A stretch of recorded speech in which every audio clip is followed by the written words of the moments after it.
Assalamualaikum warahmatullahi wabarakatuh. Alhamdulillah wassalatu wassalamu ala Rasulillah wa ba'd. Di sini saya mau menjelaskan sedikit tentang hadis dhaif. Kenapa? Karena masih ada sebagian besar dari kalangan ikhwan-ikhwan salafi yang tidak menerima suatu bentuk amalan yang berdasarkan dari hadis dhaif, sementara ulama-ulama aswaja yang dengan kedalaman ilmunya masih menerima hadis dhaif sebagai landasan satu amalan yang mereka biasa sudah lakukan. Dan ini bukan suatu yang mengada-ngada karena memang ada beberapa pandangan dari kalangan ulama terkait masalah hadis dhaif ini. Di sini saya tidak mensepil kitab-kitab mana saja karena memang ini kajiannya sudah umum sebenarnya. Tinggal kita menerima atau tidak pandangan dari para ulama. Jadi ini sudah dibahas di kampus-kampus Islam, di majelis-majelis yang memang menelaah kitab-kitab. Ya, di sini saya bagi menjadi tiga kelompok. Kelompok yang pertama adalah mereka yang menerima semua hadis dhaif dengan tanpa syarat. Ya, siapa mereka? Mereka adalah Imam Ahmad, pendiri mazhab Hambali, kemudian ada juga Imam Ibnu Mahdi, Ibnu Mubarak, dan lain sebagainya. Ya, mereka semua menerima hadis dhaif dengan pengamalannya untuk persoalan amalan-amalan tambahan gitu kan, untuk persoalan nasihat-nasihat, kemudian persoalan anjuran untuk semangat dalam beribadah gitu kan, ya, sejarah dan lain sebagainya, kecuali akidah dan juga persoalan halal dan haram, masalah hukum gitu kan. Nah, jadi mereka menerima semua hadis dhaif dan diamalkan kecuali dalam persoalan akidah dan juga masalah hukum yang memang mereka tetap menggunakan hadis yang sahih. Ini kelompok yang pertama. Kemudian ada kelompok yang kedua. Kelompok yang kedua adalah mereka yang menolak mentah-mentah hadis dhaif dan mereka hanya memilih hadis yang sahih saja. Siapa mereka? Mereka itu dari kalangan ulama ahli hadis, yaitu ulama hadis, yaitu seperti Imam Bukhari, Imam Muslim, kemudian Ibnu Hazm, Yahya bin Mu'in dan lain sebagainya. Ya, mereka menolak semua hadis dhaif dan hanya menggunakan hadis sahih untuk persoalan akidah, hukum-hukum, kisah-kisah, nasihat dan semua disiplin ilmu. Itu menggunakan hadis sahih. Ulama atau apa ikhwan salafi mereka juga seperti ini, mereka lebih menggunakan hadis sahih ketimbang hadis yang dhaif. Bahkan di beberapa statement mereka mereka menyatakan bahwasanya masih banyak hadis-hadis sahih yang belum untuk kita amalkan, kenapa kita ya beralih ke hadis dhaif, kan begitu statement mereka. Namun kendati demikian, meskipun mereka memilih hadis sahih, tapi dari sisi pemaknaan, pembelajaran mereka justru malah malah mereka itu ketika mempelajari hadis itu lebih kontekstual, ya, memahaminya lebih kepada apa yang tertera dalam redaksi, sudah itulah maksud sebenarnya. Ya, artinya kajian mereka itu masih umum, ya, padahal contohnya ya, misalkan ini dalam hadis kullu bid'atin dolalah, ya, ini kajian mereka ini masih kontekstual, masih umum, padahal dalam kajian usuliyahnya hadis ini sifatnya amul maksus, umum, tapi dikhususkan sebagian yang tidak termasuk bagian daripada yang disesatkan, gitu kan. Ya, masuk dalam kategori amul maksus, umum yang dikhususkan, ya. Tapi anehnya juga ya, padahal eh, misalkan Sahih Bukhari syarahnya apa disyarah oleh Ibnu Hajar Al Asqalani, kemudian di Sahih Muslim disyarah oleh Al Imam An Nawawi, ya. Semua ada penjelasannya gitu kan, semua ada penjelasannya, ya, syarahnya. Kenapa mereka tidak melihat syarah? Kenapa justru malah dipahami secara umum seperti itu?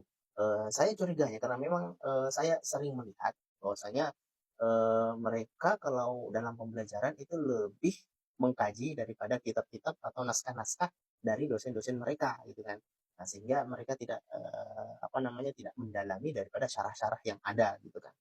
Nah, jadi itu yang menjadi sebab daripada kenapa kebanyakan daripada ilmu-ilmu salafi kita itu lebih eh, apa namanya ya, lebih memahami hadis-hadis itu secara umum gitu kan. Ya, padahal ada syarah loh di situ. Ya, kenapa tidak lihat syarah? Kenapa dikaji secara umum seperti itu? Ya, ya, Anda tahu ini metode apa, yang jelas ini sudah di luar daripada kebiasaan para eh, ahli ilmu, ya, orang-orang yang umumnya belajar kalau kajian Islam itu mereka ya lihat kitab-kitab klasik, mereka lihat kitab-kitab induk, ya, tidak melihat apa namanya, eh, kajian-kajian kontemporer. Boleh dilihat tapi untuk beberapa masalah, tapi kalau persoalan sholat, zakat, ya, puasa, itu lihatnya ke kitab-kitab induk gitu kan, ya, bukan kitab-kitab kontemporer gitu kan. Kalau mungkin masalah muamalah itu bisa lihat kitab-kitab kontemporer, tapi kalau masalah yang sifatnya peribadatan itu kembali kepada kitab-kitab klasik dan fatwa-fatwanya. Ini kelompok yang kedua. Nah, kelompok yang ketiga yaitu kelompok yang menerima hadis doif dengan syarat-syarat tertentu. Siapa mereka? Mereka para ulama mazhab, ya di antaranya adalah Ibnu Hajar al-Asqalani dan juga Imam An-Nawawi rahimahullah. Ya, apa syarat-syaratnya? Ya, syarat-syarat mereka yang penting hadisnya itu meskipun doif tapi tidak terlalu doif. Misalkan perawinya tidak terlalu lemah sampai dituduh pendusta gitu kan. Atau hafalannya mungkin agak rancu sehingga matan hadisnya itu kayak nggak masuk akal kalau dibaca. Nah, kemudian syarat yang berikutnya adalah hadis ini memiliki naungan atau memiliki pendukung atau bahasa ilmu hadisnya itu syawahid gitu kan. Ya artinya meskipun hadisnya lemah tapi ada redaksinya atau maknanya semakna atau mirip dengan hadis sahih. Ya makanya hadis ini bisa untuk diamalkan. Sekalipun itu doif dari sisi periwayatan, tapi dari sisi maknanya sama dengan hadis yang sahih gitu kan. Nah, kemudian di antara syarat berikutnya bahwasanya hadis ini bisa digunakan, bisa diamalkan hanya seputar pada kisah-kisah, gitu kan, nasihat, kemudian anjuran amal-amalan tambahan, bukan dalam masalah akidah, sifat-sifat Allah, dan juga bukan masalah hukum. Karena untuk akidah dan masalah hukum itu tetap menggunakan hadis sahih. Ya. Ini juga perlu untuk kita jelaskan tentang anjuran amal tambahan dengan masalah hukum. Ini yang sering disalahpahami karena susahnya dipikirkan, ya, dilogikakan sehingga tidak bisa memahami antara anjuran amal tambahan dan masalah hukum. Saya kasih contoh sederhana. Misalkan contohnya itu hukum berdakwah.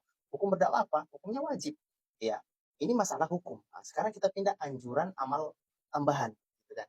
Nah, anjuran amal tambahan ini bisa berupa di mana dan kapan kita berdakwah.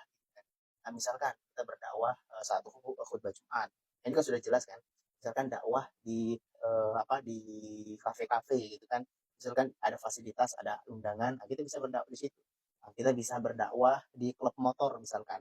Nah, ada undangan misalkan ada klub motor dan memang programnya itu ada ceramah. Ya, kemudian di acara Maulid, ya, acara Isra Mi'raj. Nah, itu kan bisa berdakwah di situ. Artinya, ya, kapan dan waktunya yang menjadi anjuran untuk kita berdakwah.